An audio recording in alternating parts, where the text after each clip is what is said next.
Her daughter, Morgan, was my son John's reading partner in first grade at Ozark Elementary School. A lot of people around the state think that because she was abducted from Alma, that she was from Alma, but she was from Ozark, and her and my son were friends and reading partners in their first grade class. So when she disappeared, over the course of time, Colleen and I got to know each other because that was sort of something she could hold on to, I think. And over time, I became a member of the board of directors of the Morgan Nick Foundation, and our friendship has just continued to grow through the years.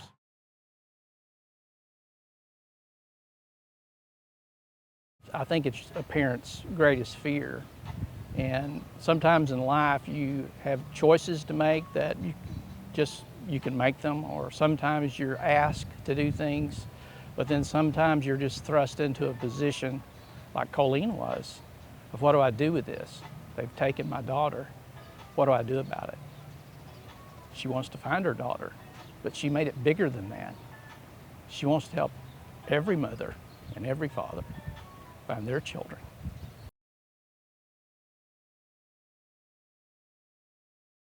It was a normal Friday night, with the exception, it was my son John's birthday party. He was 7 years old. We were doing what we always do as a family.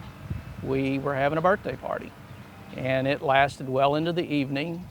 We're having a great time, and at some point, very late, because I don't think Morgan was taken until like 10:30 or 10:45, and frankly, I don't even remember who called us. But we found out about it that night, the thing that you fear the most. And yes, absolutely, it changed everything overnight. It made it real. Parents always said, don't go past the neighbor's house, or they said, don't get out of my sight. But it was always, they knew there could be something happen. This removed the maybe, and something did happen. And this person's still out there. So yeah, it made it real, and it made people start behaving differently and doing differently. We had an alarm put on our house. My son would periodically ask me, Dad, is somebody going to get me? He was never afraid before. Later on in life, it became, do you think she's still alive? As he got older, this worrisome.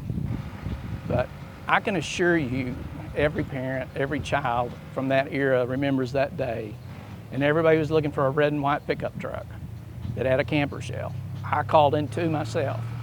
But if you were a person who happened to own a red and white truck at that time, you were getting followed all over the place. People were looking, trying to help in any way that they could. But just the fear factor, the reality of what had happened, and this person's out there, and how can we find Morgan?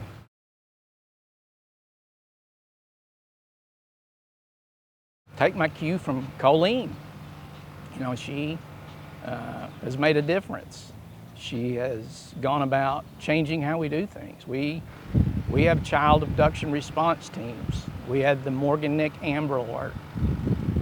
We have the Morgan Nick Foundation.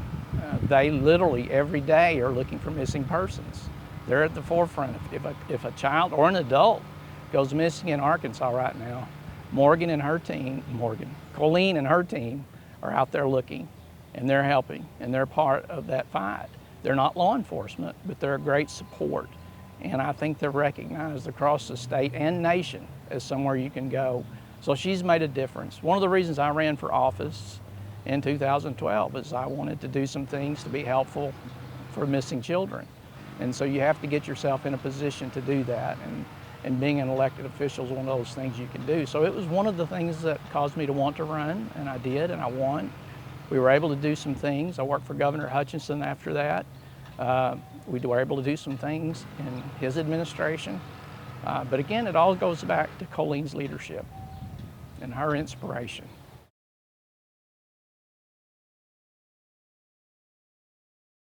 People are built to solve puzzles. That's how our minds work. We feel challenged no matter what it is, whether it's something small or something great like this.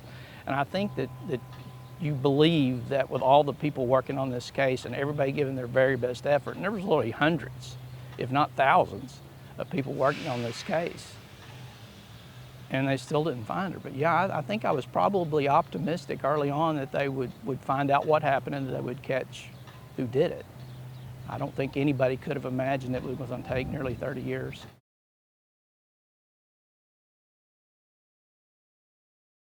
Well, again, I think anybody who had a red and white pickup truck in the area was probably checked out multiple times. And the thing, if you're a good investigator, that you have to realize is you can't zero in on one person or two people, or you may miss the person who really did it and the trail goes cold. So I would imagine they were keeping an open mind and they were trying to figure out who fit the description, who had the truck, who had the time to be there at that time of night, all those sort of things. And you know, I've talked to the investigators through the years. I've been fairly close to this investigation, and they had multiple suspects, and he certainly was one of them. Now, at different times he was a strong suspect, at other times he wasn't, but I think he was always on the radar screen, and he just couldn't be nailed down.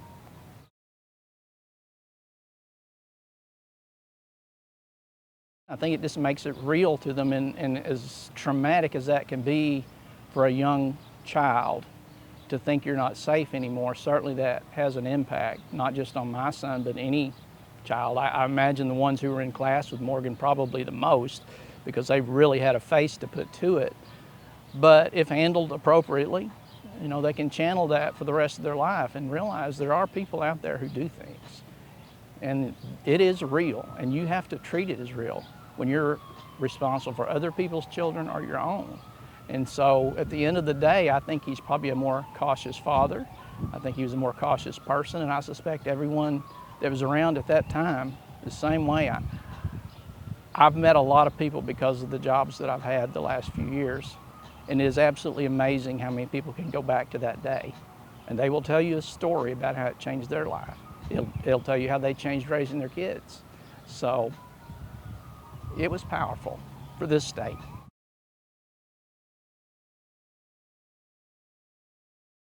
It made it real, that this isn't theoretical. This isn't, yes, something could happen. Something did happen. I mean, I know somebody who was abducted. They were a friend of mine. They're gone, and we don't know where they are. When you move from the theoretical to the actual, it just changes everything. And I think that's what we saw in our area. I think for a whole generation of young parents and children, particularly of that age, their life has been altered because of that one moment. And I think it's made them be more careful.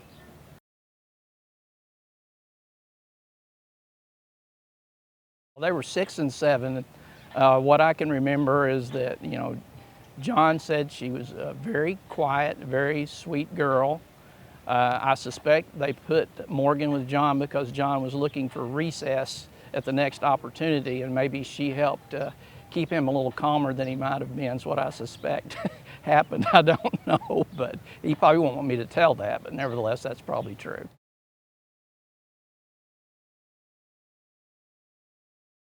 There's so many things I could mention here, but I really, the child abduction response teams, which if you can just imagine, it's an army of law enforcement and others who show up at the moment a child is abducted, with everybody already knowing exactly what they're supposed to do and what their job is, which is completely different than it was when Morgan was taken. Everybody wanted to do something and everybody did show up, but there wasn't any pattern to follow, that you've got this portion, you've got this portion, you've got that portion. It was everybody, and it can be an overwhelming experience. So I think the child abduction response teams, which they're not just local now, the state of Arkansas is one of the few, if not the only state, to completely covered with child abduction response teams. So that's obviously very important. I know some legislation from back in the day. The Adam Walsh Child Protection Act at the time, Arkansas was not fully compliant. I don't believe they're still fully compliant, but we advanced how many components Arkansas had that matched the Adam Walsh Child Protection Act. So that also deals with the sex offender registry. So we put a lot more restrictions on them. Got that through. There's some additional funding now for cold case detectives with the Arkansas State Police. They have a cold case squad. We were able to get some funding and some tax credits for them.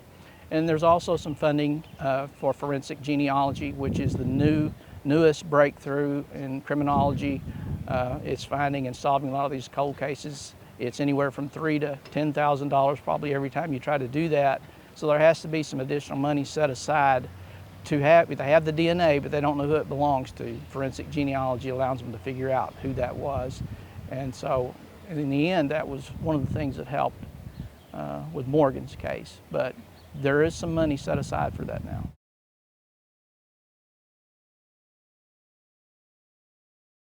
When I saw that they had called a press conference, no one told me, but I knew.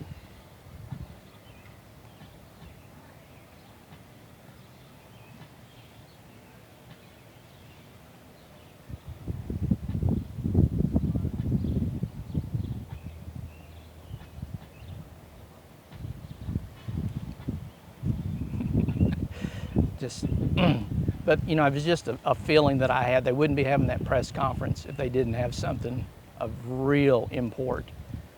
And I just knew that's what it had to be.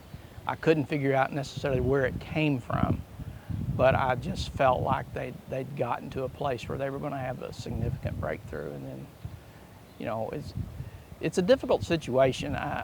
Sometimes I knew things because I was with the police, and there's other times I didn't know anything, which is the way it should be.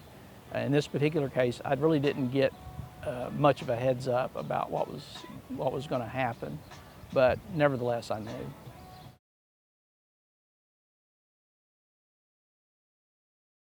I definitely think it impacted our school, but I think it impacted a lot of schools. You know, there was a lot of things going on at that time. There were school shootings that had begun to happen, and so there was just naturally this need to find more ways to protect children, to develop some safety plans with all kinds of possibilities, whether it's an abductor, whether it's a shooter, whether it was whatever the case might be.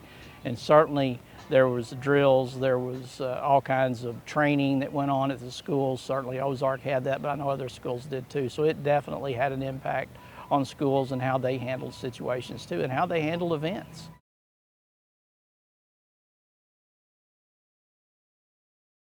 I just want to thank Colleen. You know, a lot of people are asked to do things, or a situation arises that they might get involved. But a situation like this, you always want to make a difference when something significant happens to your life, but not everybody can rise to the occasion and do what has to be done. This wasn't something that Colleen asked for. This wasn't something she woke up one day a long time ago and decided this was going to be her mission in life. But she has done it. She's become a national figure. She is,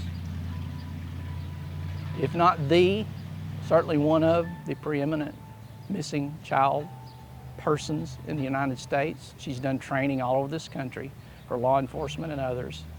We're lucky to have her. I wish she didn't have to do it. I wish she hadn't been chosen to do it. But there's no one better than Colleen Nick.